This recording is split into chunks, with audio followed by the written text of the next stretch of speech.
그날 밤 나는 그 방문턱을 넘지 말았어야 했다.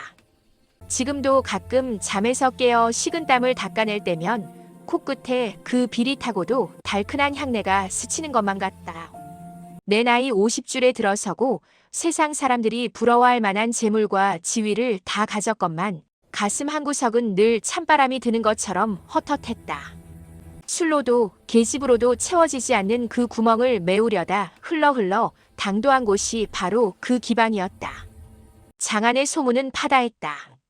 첫째 기생의 교태는 녹아내릴 듯 달콤하지만 둘째 기생 월양의 눈빛은 사람의 간담을 서늘하게 꿰뚫어 본다고 했다. 그저 앉아서 사내의 얼굴 한번 쓱 훑는 것으로 그자의 흥망성쇠를 점친다는 기이한 여인. 호기심 반 오기 반이었다. 내 운명을 감히 기생 따위가 논한다니. 안내받은 방 앞에서는 묘한 긴장감이 감돌았다.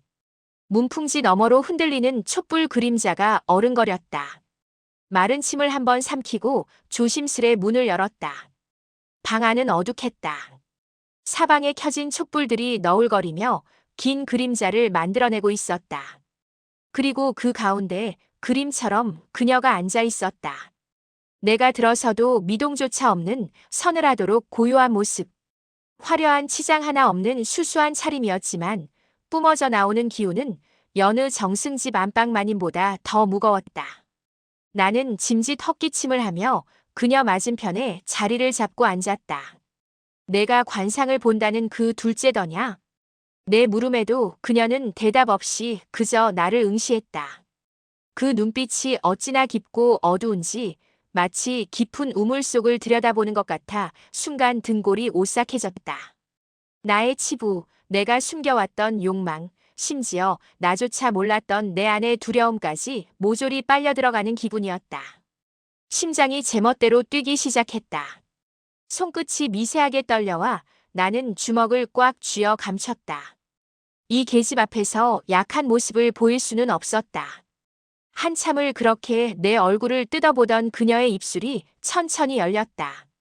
목소리는 낮았으나 방 안의 공기를 찢을 듯 선명했다. 나리. 그녀의 시선이 내 미간 언저리에 머물렀다. 곧 큰 비가 내리겠습니다. 무슨 뚱딴지 같은 소리인가 싶어 되물으려던 찰나 그녀의 다음 말이 내 심장에 비수처럼 꽂혔다. 그 비에 나리가 평생 쌓아 올린 모든 것이 쓸려 내려갈 상입니다. 나는 숨을 멈췄다. 제목 그 여인의 눈 속에 내 운명이 있었다. 관상 보는 기생, 월양.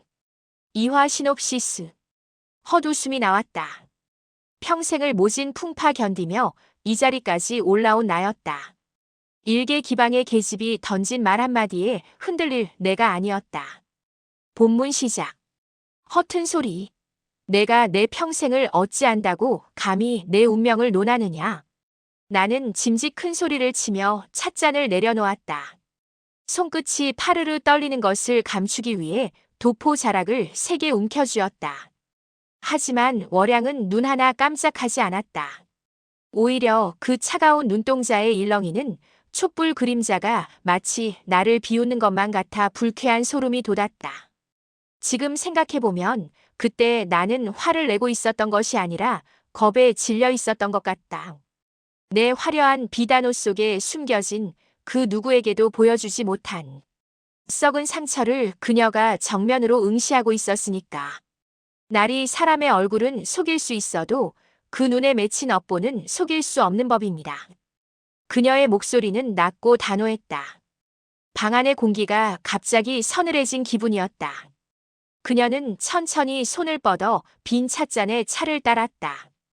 쪼르르 차 따르는 소리가 고요한 방 안에 유난히 크게 울려 퍼졌다. 20년 전 그 뜨거웠던 여름날을 기억하십니까? 그 말에 나는 숨을 들이켰다. 심장이 덜컥 내려앉는 기분이었다. 20년 전, 내 인생의 모든 행운이 시작되었던 그러나 동시에 가장 깊은 어둠 속에 묻어두었던 그 사건. 그녀가 그걸 알 리가 없었다. 당시 현장에 있던 이들은 모두 죽었거나 자취를 감췄다. 내 성공의 밑거름이 된 그 핏빛 비밀을 이 어린 계집이 어찌 입에 올린단 말인가. 내가 그걸 얻지 않으냐?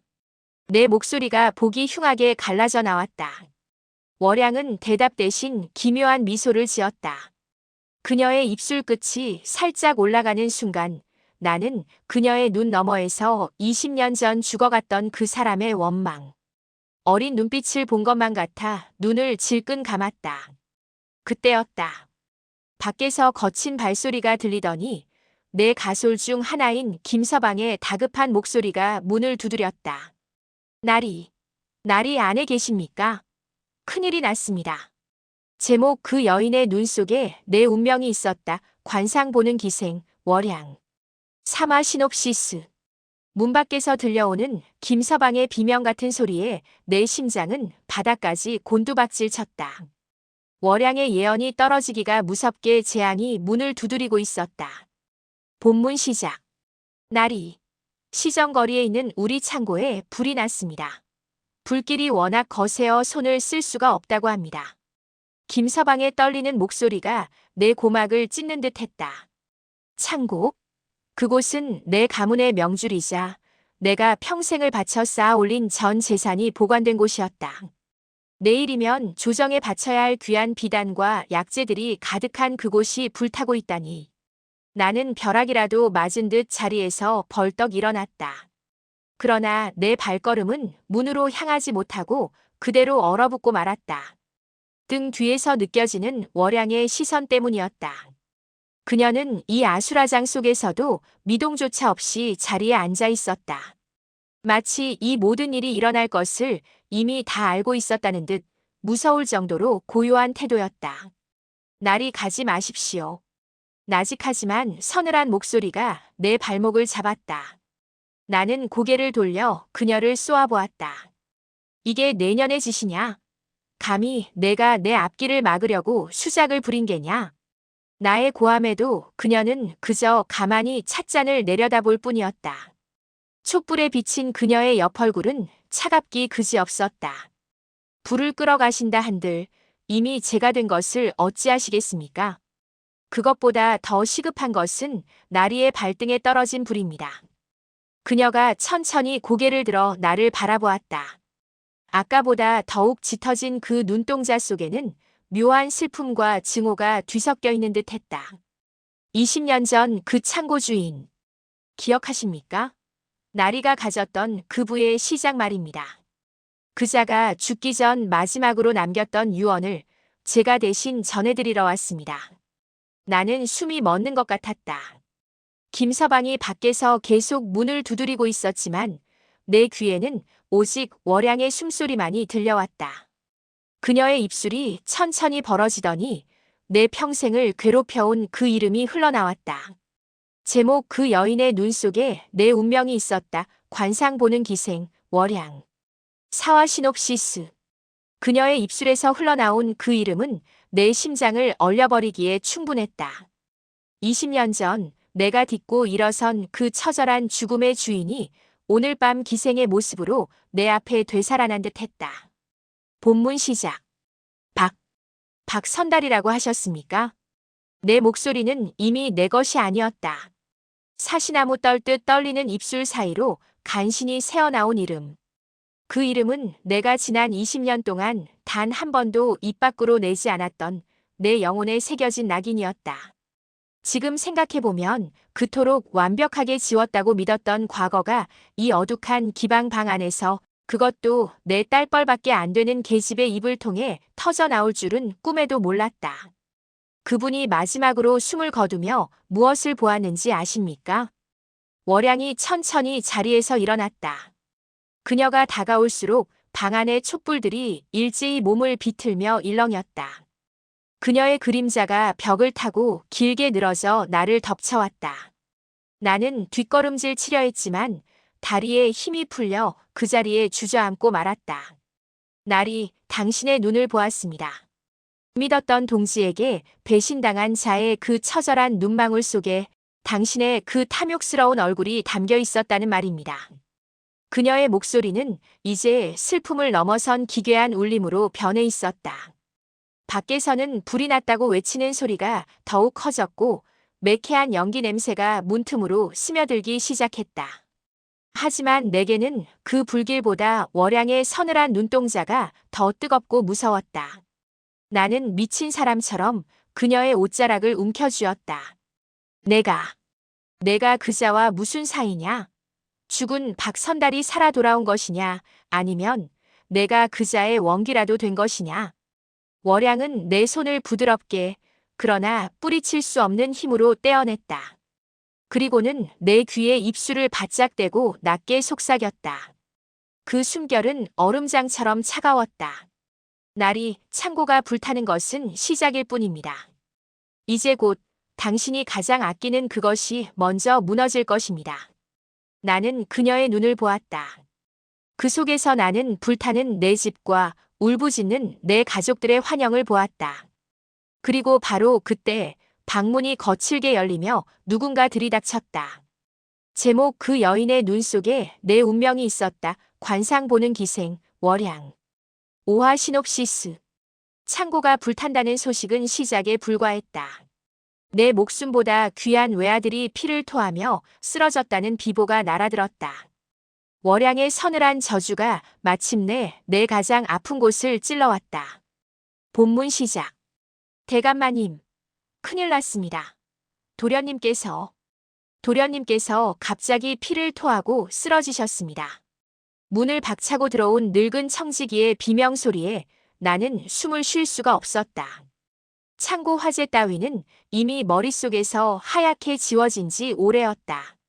내 아들 40이 넘어 간신히 얻은 내 유일한 핏줄, 내 삶의 전부인 그 아이가. 지금 생각해보면 그때 나는 이미 반쯤 미쳐 있었던 것 같다. 세상 그 무엇도 두렵지 않았던 내가 한낱 기생의 발 아래 무릎을 꿇고 빌게 될 줄은 꿈에도 몰랐으니까. 나는 덜덜 떨리는 손으로 월양의 치맛자락을 움켜쥐었다. 체면이고 뭐고 따질 겨를이 없었다. 내 새끼가 죽어간다는데 내가 못할 짓이 무엇이란 말인가. 내년이 무슨 짓을 한 게냐? 내 아들에게 무슨 요망한 수작을 부린 것이냐? 나의 절규에도 월양은 눈 하나 깜짝하지 않았다. 오히려 그녀의 입가에 스친 싸늘한 미소가 내 심장을 더욱 조여왔다. 촛불 아래 비친 그녀의 얼굴은 사람이 아닌 흡사 저승사자의 그것과도 같았다. 제가 무슨 힘이 있어 도련님을 해야겠습니까? 그저 나리가 20년 전 심어놓은 독초가 이제야 자라나 가장 연약한 가지를 쳐낸 것뿐이지요. 그녀의 목소리는 지독히도 차분했다. 아비의 죄를 자식이 대신 받는다는 그 끔찍한 말을 그녀는 오늘 저녁 반찬 이야기하듯 담담하게 내뱉고 있었다. 나는 그제야 깨달았다. 이 여자는 처음부터 내 모든 것을 파멸시키기 위해 이곳에 있었다는 것을. 나는 바닥에 머리를 찌으며 울부짖었다. 이마에서 피가 흘러내려 시야를 가렸지만 아픔조차 느껴지지 않았다. 살려다오. 제발 내 아들만은 살려다오. 내가 달라는 것은 무엇이든 다 주마. 내 전 재산을 다 내놓으라면 그리하겠다. 그러니 제발. 한참 동안 내 비굴한 애원을 듣고 있던 그녀가 천천히 몸을 굽혀 나와 눈을 맞췄다. 그 깊고 어두운 눈동자 속으로 내 영혼이 빨려 들어가는 것만 같았다. 그녀의 붉은 입술이 천천히 열리며 내 마지막 희망이자 가장 잔혹한 시험이 시작되었다. 딱 하나 방법이 있기는 합니다. 제목 그 여인의 눈 속에 내 운명이 있었다. 관상 보는 기생, 월양. 6화 시놉시스. 아들을 살릴 유일한 방법. 그것은 내 성공의 기반이자 20년 전 친구를 배신하고 빼앗은 그 문서를 내놓는 것이었다. 피말리는 갈등 끝에 나는 결국 무릎을 꿇었다. 본문 시작. 지금 생각해보면 그때 그 여인의 제안은 구원이 아니라 더 깊은 지옥으로의 초대였다. 방법이라니. 그게 무엇이냐? 내 당장 그리하겠다. 나는 바닥을 기어가 그녀의 발치에 매달렸다.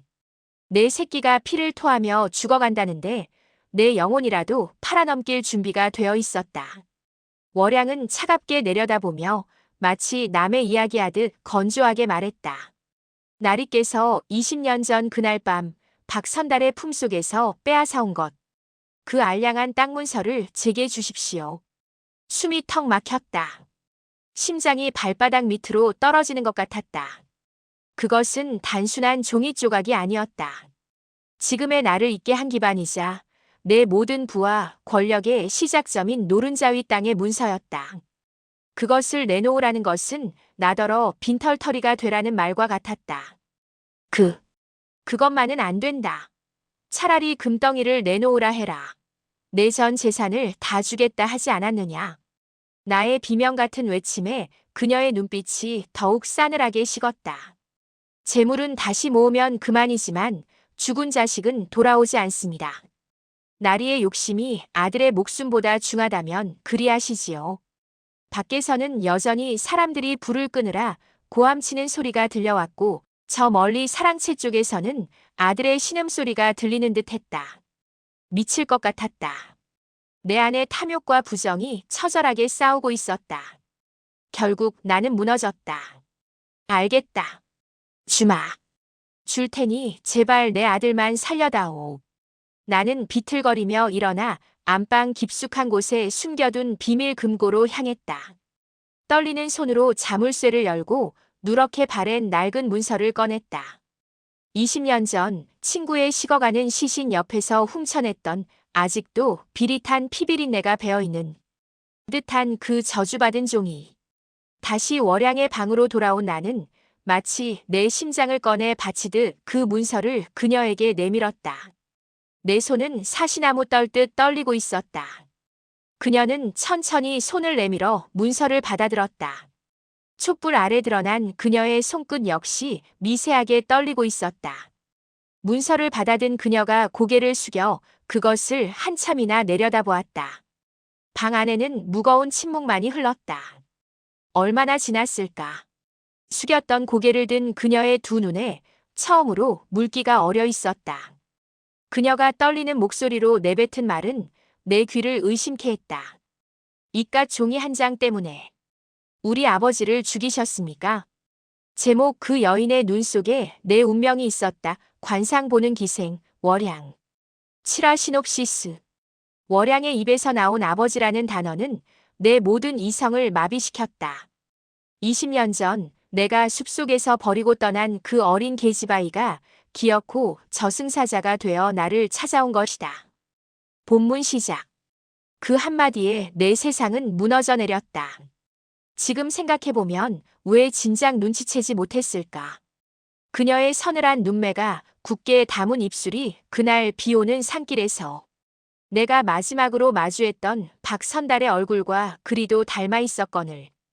탐욕에 눈이 멀어 내 눈을 가리고 있었던 것은 정작 나 자신이었다. 내가 정녕 박선달의 여식이었더냐. 내 목소리는 힘없이 바닥으로 꺼졌다.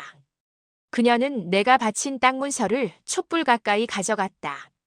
붉은 불꽃이 누런 종이 끝에 닿아 검게 타들어가기 시작했다. 내 평생의 공든 탑이 연기가 되어 흩어지는 광경을 나는 그저 넋을 잃고 바라볼 뿐이었다.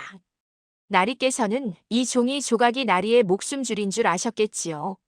하지만 제게 이것은 우리 아버지를 잡아먹은 짐승의 발톱일 뿐입니다. 문서가 타들어가며 내뿜는 매캐한 냄새가 코를 찔렀다. 그녀의 눈에서 떨어진 눈물 한 방울이 타오르는 불꽃 위로 떨어져 칙 소리를 내며 사라졌다. 나는 다시 무릎을 꿇었다. 이제는 재물이고 체면이고 아무것도 중요하지 않았다. 그저 이 귀신 같은 여인의 손에서 내 아들을 빼내와야 했다. 미안하다. 내가 죽일 놈이다. 하지만 내 아들은, 그 아이는 아무 죄가 없지 않느냐. 제발 방도를 알려다오. 그 아이만 살려준다면 내 남은 목숨이라도 내놓으마. 나의 절규의 월양은 천천히 고개를 들어 나를 보았다. 눈물 어린 그녀의 눈에 비친 내 모습은 세상에서 가장 추하고 초라한 늙은이였다. 그녀는 다 탄 재를 바닥에 흩뿌리며 나직하게 읊조렸다. 도련님의 병은 의원이 고칠 수 있는 것이 아닙니다. 나리께서 20년간 쌓아온 그 가짜 인생을 스스로 무너뜨려야만 그 아이가 숨을 쉴 수 있습니다. 그녀는 품 안에서 작은 호리병 하나를 꺼냈다. 그리고 그것을 내 앞에 내던지듯 내려놓았다. 이것을 가지고 가서 도련님께 먹이십시오. 하지만 명심하십시오. 내일 해가 뜨기 전까지 나리께서 지은 죄를 온장한 사람들에게 자백하지 않는다면 도련님은 영영 깨어나지 못할 것입니다. 나는 떨리는 손으로 호리병을 집어들었다.